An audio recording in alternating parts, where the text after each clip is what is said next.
अनुज और सपना के बच्चे को नामकरण के दौरान आरुष नाम दिया जाता है, तो वहीं रॉकी और छाया अपने बच्चे का नाम रॉनी रखते हैं।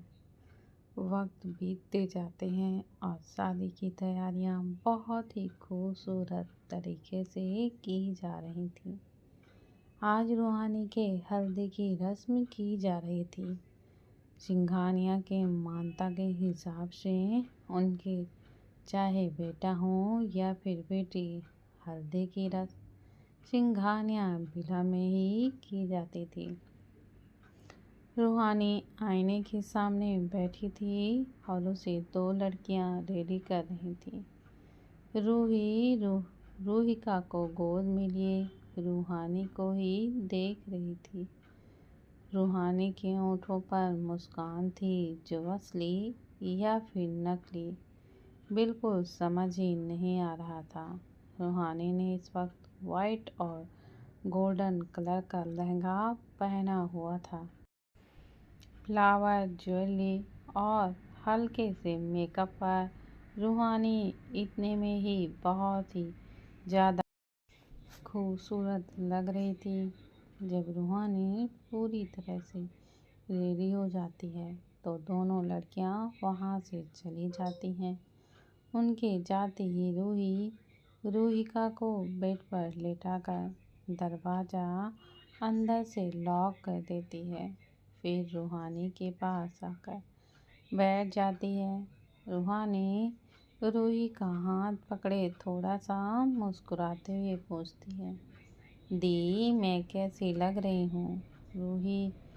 रूहानी के आंखों में झांकने की कोशिश करते हुए कहती है, रूहानी क्या तू सच में इस शादी से खुश है? रूहानी रूही के हाथों को हिलाए खुशी जाहिर करते हुए कहती है, ऑफकोर्स दी, मैं इस शादी से बहुत ज़्यादा खुश हूँ। आपको पता है पीयूष बहुत अच्छा है। रूहानी को इतना खुश देखकर रूही मुस्कुराते हुए उसके गालों को छूकर कहती है, अब अगर तू इतना कह ही रही है तो शायद अच्छा ही होगा, और मैं भगवान से प्रार्थना करूँगी कि हमेशा तुम्हारे होठों पर ऐसी ही मुस्कुराहट रहे। बस तू हमेशा खुश रहे। रूहानी मुस्कुरा देती है। आदित्य के कमरे में दिव्या येलो कलर का लहंगा पहने जल्दी जल्दी खुद के बालों को सेट कर रही थी। उनके दोनों बच्चे बेड पर लेटे थे। दिव्या ने उन्हें अब तक रेडी नहीं किया था। आदित्य बालकनी से अंदर आते हुए सीधा दिव्या के पास जाकर पीछे से हग कर लेता है। अपनी चिन को उसके कंधे पर टिकाए हुए कहता है, wifey you are looking gorgeous. Divya Aditya के हाथ पर अपने हाथों को रखे आईने पर देखते हुए कहती है, कॉम्प्लीमेंट नाइस। आदित्य दिव्या को अपनी ओर घुमाकर चेहरे पर उसके झुकते हुए कहता है, कॉम्प्लीमेंट के अलावा भी मैं कुछ करना चाहता हूँ। दिव्या एकटक आदित्य को देखती रहती है। आदित्य दिव्या के चेहरे पर झुकते जाता है। दिव्या अपनी आँखों को बंद कर लेती है। आदित्य दिव्या के होठों के एकदम करीब जाकर कहता है, आयान और रैबिट के कपड़े कहाँ हैं वाइफी? दिव्या तुरंत आंखें खोलकर आदित्य को देखती है। आदित्य दिव्या की आंखों में देखते हुए कहता है, तुम आराम से रेडी हो जाना, मैं आयान और रैबिट को रेडी कर देता हूँ। यह कहते ही आदित्य दिव्या से थोड़ा दूर हो जाता है। दिव्या आदित्य से नजरें हटाकर कबर्ड से कपड़े निकालकर आदित्य को दे देती है। आदित्य दिव्या के चेहरे को देखता है जो कि इस वक्त ब्लश कर रही थी। कुछ देर पहले जब आदित्य दिव्या के चेहरे की ओर झुक रहा था तो दिव्या को लगा कि शायद आदित्य उसे किस करेगा, इसलिए तो उसने अपनी आंखों को बंद कर लिया था। दिव्या को अब अपने ही करतूत पर बहुत ही ज़्यादा शर्म आ रही थी। आदित्य भी शायद यह समझ रहा था, इसलिए वह दिव्या को वैसे देखकर मुस्कुरा देता है। दिव्या चेयर पर बैठकर आराम से रेडी होने लगती है तो वहीं आदित्य आयान का ड्रेस चेंज करने लगता है। दोनों के लिए दिव्या ने येलो कलर के कपड़े निकाले थे। आयान के कपड़े तो आदित्य आराम से पहना देता है, लेकिन आव्या तो बस रैबिट की तरह इधर से उधर अपने पैर बस हिलाए ही जा रही थी, जिससे आदित्य उसे कपड़े नहीं पहना पा रहा था। आदित्य घूरकर आव्या को देखता है तो आव्या अचानक से रोने लगती है। अब भाई आव्या तो पूरी की पूरी दिव्या पर गई थी तो इतनी नौटंकी तो करना ही था। दिव्या भी तो आदित्य को कम परेशान थोड़ी ही करती थी। अब जो भी था, आव्या के रोने की आवाज़ सुनकर दिव्या आदित्य को कहती है, मिस्टर हस्बैंड, आप परी को रुला क्यों रहे हैं? आदित्य अपनी भौहें सिकोड़ते हुए कहता, क्या तुम्हें नहीं पता? रैबिट पूरी का पूरी तुम पर गई है। एक तो मुझे रेडी भी करने नहीं दे रही है और अब बिना मतलब के रो ही जा रही है, जैसे मैंने कुछ कर दिया हो। आव्या आंसू भरी आंखों से एकटक आदित्य को ही देख रही थी। यह यूं कहें उसकी शिकायत होता देख आदित्य को ही घूर रही थी। आदित्य आव्या के आंसू को पोंछ धीरे से कहता है, नौटंकीबाज, मेरे सामने तुम्हारी नौटंकी नहीं चलेगी। अब चुपचाप मुझे रेडी करने दो, वरना मैं तुम्हें बांध दूंगा। आदित्य की बात सुनकर जहां आव्या बिल्कुल चुप हो जाती है तो वहीं दिव्या मुस्कुराते हुए बाप बेटी को देखने लगती है। रूहान के कमरे में रूहान सेटलेस कबर्ड पर कपड़े ढूंढ रहा था। वहीं शोरा खुद के बालों में गजरा लगाने की कोशिश कर रही थी। रूहान कपड़ों को हटाते हुए, सोना, तुमने मेरा कुर्ता कहाँ रख दिया? कल तो मैंने यहीं रखा था।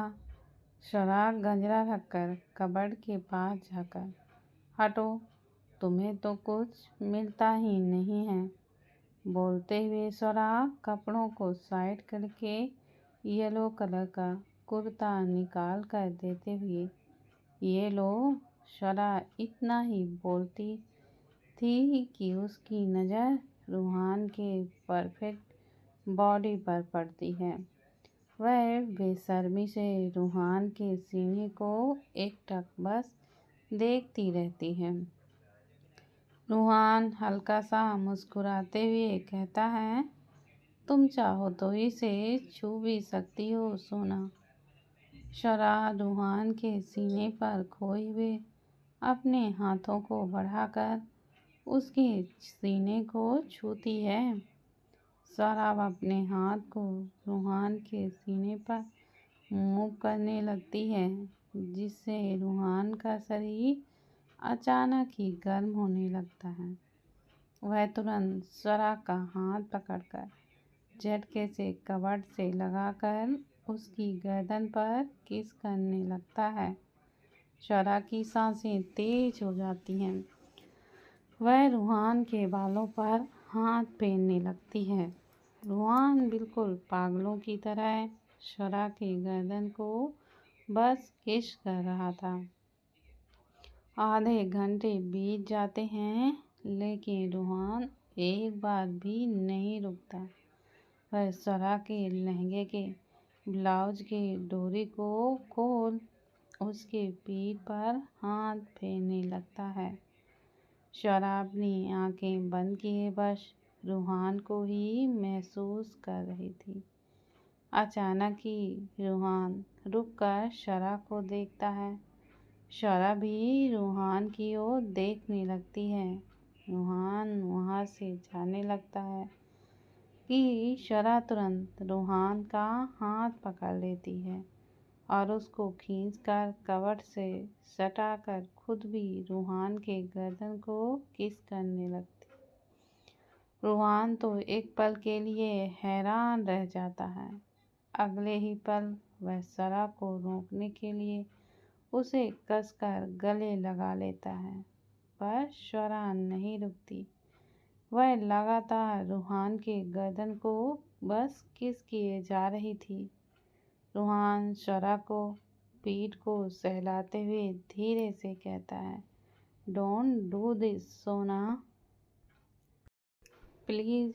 शरा रुक कर रूहान को देखती है। रूहान भी एकटक बस अब शरा को ही देखने लग जाता है। अचानक ही शरा आगे बढ़कर रूहान के होंठों पर अपने होंठ रखकर बिल्कुल पागलों की तरह उसे किस करने लगती है। रूहान शरा की कमर को पकड़कर उसे उठा लेता है। शरा अपने दोनों पैर रूहान के कमर पर लपेट लेती है और अपने दोनों हाथों को उसके गर्दन पर लपेट देती है। अब दोनों ही एक दूसरे को फैशनेटली किस कर रहे थे। शरा कपट से सटी हुई थी तो वहीं रूहान के दोनों हाथ शरा के कमर पर थे। काफ़ी देर जब शरा की सांसें उखड़ने से लगती हैं तो वह पीछे हट जाती है और लंबी लंबी सांसें लेने लगती है। शरा अपने दोनों हाथों में रूहान के चेहरे को भरकर उसके माथे को चूम लेती है, फिर उसके दोनों गालों को, फिर आखिरी में होंठों को हल्का सा चूम कर कहती है, तुम मेरे हो और हमेशा मेरे ही रहना। रूहान शरा के चेहरे पर हाथ फेरते हुए, तुम्हें लगता है तुम्हारे आने के बाद मैं किसी और की बनने की कोशिश करूँगा? कभी नहीं। तुम मेरा पहला और आखिरी प्यार हो। मैं ज़िंदगी बस तुम्हें ही प्यार करता रहूँगा, हमेशा तुम्हारा बनकर रहूँगा। शरा अपने पैरों पर खड़ी होकर रूहान के गले लगकर उसके कान में कहती है, आई लव यू। वहीं हल्दी की रस्म गार्डन पर हो रही थी। पीयूष बस रूहानी को देखने के लिए बेचैन बैठा था। ये बात किसी से भी छुपी न रह सकी। पीयूष की बेचैनी को देखकर सभी लोग मुस्कुरा रहे थे। तभी पायलों की झनकार के साथ रूहानी अपने कदम बढ़ाए हुए गार्डन पर आती है। रूहानी की नज़रें इस वक्त बस झुकी हुई थी और उसके चेहरे पर एक छुपी हुई मुस्कुराहट दिखाई दे रही थी। रूहानी की सुंदरता को देखकर पीयूष तो बस उसी में ही खो जाता है। तो वहीं वंश के दिल का भी वही हाल था। वो बस एकटक रूहानी को ही देखे जा रहा था। रूहानी के बढ़ते कदम वंश के दिल की धड़कनें तेज होने पर मजबूर कर रही थी। उसका दिल बहुत जोरों से धड़क रहा था, शायद रूहानी को खोने के डर से। रूहानी धीरे धीरे पीयूष के पास जा ही रही थी कि अचानक से उसका लहंगा फंस जाता है और वह सीधा पीयूष के ऊपर गिर जाती है। पीयूष रूहानी के कमर पर हाथ रख लेता है। रूहानी के गिरने से वंश एकदम बढ़ा ही रहा था कि उसके कदम वहीं का वहीं ठहर जाते और वह ना में सर हिलाए हुए पीछे हट जाता है। पीयूष रूहानी को देखकर मुस्कुराते हुए कहता है, क्या आप जिंदगी भर ऐसे ही मेरे ऊपर गिरने वाली हैं? रूहानी भी मुस्कुराते हुए जवाब देती है, तो इसमें गलत ही क्या है। पीयूष की मुस्कुराहट और भी ज़्यादा गहरी हो जाती है। रूहानी चारों तरफ देखने लगती है कि तभी उसकी नज़र अचानक वंश पर चली जाती है, जिसकी आंखें इस वक्त बेहद ही लाल हो चुकी थी, गुस्से से या आंसुओं के बहने के रोकने से। ये तो उसे ही पता था। रूहानी वंश से नजरें हटाए पीयूष के ऊपर से हटकर बैठ जाती है। पीयूष भी बैठ जाता है। पीयूष रूहानी के कान में धीरे से कहता है, अति सुंदर है आपकी सुंदरता, आज निखर कर बाहर आई है। रूहानी बस हल्का सा मुस्कुरा देती है। हल्दी रस्म अब शुरू कर दी जाती है। पीयूष को लगाते हुए हल्दी की जूठी करके रूहानी को लगाया जाता है। एक एक कर कर सब कोई हल्दी लगाते हैं। रूहानी के होठों पर एक सुकून भरी मुस्कुराहट थी, जिसे देखकर माया अमर के हाथों को पकड़े हुए कहती हैं, देखिए अमर, रूहानी कितनी खुश है। अमर रूहानी को देखते हुए, हमें भी दिख रहा है माया, बेटियां कितनी जल्दी बड़ी हो जाती हैं, वक्त का पता ही नहीं चलता। आज हल्दी, कल मेरी फिर शादी, और वह हमें छोड़कर चली जाएगी। अमर इतना ही बोलते हैं कि उनकी आंखें नम हो जाती हैं। माया के तो आंसू ही बह जाती हैं इस ख्याल से कि रूहानी अब यहाँ से विदा हो जाएगी। वहीं वहाँ वंश पीयूष को हल्दी लगा रहा था। वंश पीयूष को हल्दी लगाते हुए कहता है, आशा करता हूँ कि तुम रूहानी को हमेशा खुश रखोगे। पीयूष रूहानी को देखते हुए कहता है, खुद से भी ज़्यादा इन्हें खुश रखूँगा। रूहानी एकटक पीयूष की आंखों में देखने लगती है। दोनों को देख वंश एक दर्द भरी मुस्कुराहट से आगे बढ़कर रूहानी को हल्दी लगाने लगता है। इस वक्त वंश की नज़रें झुकी हुई थीं और रूहानी बस वंश को ही देख रही थी। अचानक ही रूहानी को अपने हाथों में कुछ एहसास होता है। वह अपने हाथों को देखती है जिसमें वंश के आंसू गिरे थे। वंश जल्दी से वहाँ से तेज कदमों से चला जाता है। रूहानी उठने वाली होती है कि अचानक उसे कुछ याद आ जाता है और वह रुककर अपने दिल पर हाथ रखकर धीरे से कहती है, नहीं प्लीज़। इतना कहते ही उसके आंसू बह जाते हैं। अचानक जब पीयूष की नज़र रूहानी पर पड़ती है तो वह घबराए हुए कहता है, क्या हुआ, आप रो क्यों रही हैं? रूहानी सर उठाकर पीयूष को देखती है जो बेचैन लग रहा था। रूहानी उठकर वहाँ से दौड़ कर जाती है और अमर के गले लगकर फूट फूट कर रोने लगती है। पीयूष खड़ा होकर बस रूहानी को देखता रह जाता है। कुछ मेहमान बस मुस्कुराते हुए कहते हैं, हल्दी में ही इनका ऐसा हाल है। तो बताइए जब विदाई होगी तो क्या होगा। पीयूष यह सुनकर अमर और रूहानी को देखता है। रूहानी की पीठ पीयूष को देख रही थी तो वहीं अमर के आंसू पीयूष को देख पा रहे थे। वैसे तो हल्दी की रस्म खत्म हो चुकी थी। सिंघानिया परिवार की आंखें हल्की नम थीं, क्योंकि रूहानी बस लगातार रोए ही जा रही थी। वहीं वंश गार्डन के पीछे साइड पेड़ से टिककर खड़ा हुआ था। उसकी आंखों में अब तक आंसू थे।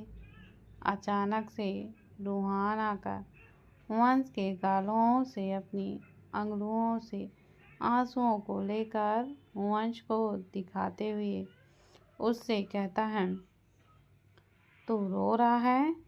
रूहान के इतना कहते ही वंश तुरंत रूहान के गले लग जाता है।